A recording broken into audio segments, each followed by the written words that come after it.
السلام عليكم ورحمة الله وبركاته. النهاردة مع بعض فيديو جديد، تطبيق جديد. اهلا بيك يا صاحبي.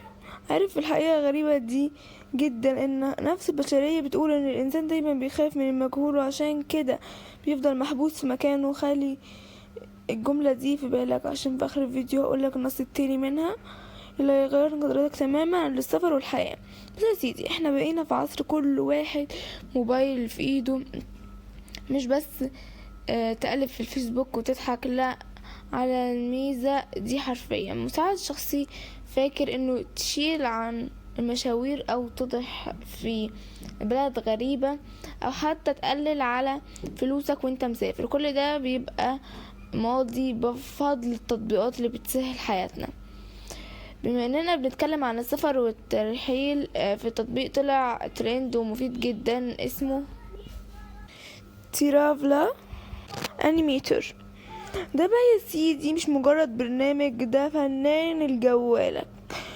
وظيفته الأساسية انه بيعمل لك فيديوهات كرتونية لخطة سير رحلتك. يعني بدل ما تنزل فيديو او صورة ثابتة انا في باريس مثلا، لا، ده بيعمل لك خريطة متحركة بتبين تنقلك في المكان لمكان تاني بشكل مبدع جدا، وده بيخلي ذاكرتك وليها طعم تاني خالص. ازاي تستخدم التطبيق ده صح؟ ببساطة جدا خالص، مش محتاج دكتور. يعني تفتح التطبيق، تختار وسيلة المواصلات، طيارة، عربية، حتى عجلة لو قابلتك. يعني بتحدد نقطة البداية ونقطة النهاية، بتضيف التليتز او الكلام اللي عاوز تقوله، وتختار شكل الخريطة وبوم. يعني بقى عندك فيديو احترافي في ثواني تشاركه مع صحابك. مميزات وعيوب التطبيق بشكل ببساطة وبصراحة. بص، انا مش هجمل لك في الصورة، انا خايف على وقتك ووقتك.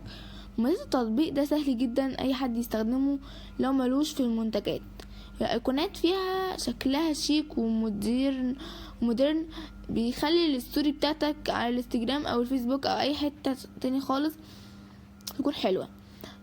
العيوب بقى عشان نكون امنة، النسخة المجانية ساعات بيبقى فيها علامات نهائية او اختيارات محدودة شوية، ممكن يسخن موبايلك لو فاضل مثلا تعمل فيديوهات طويلة ورا بعضها، فدي على موبايلك شوية يا بطل.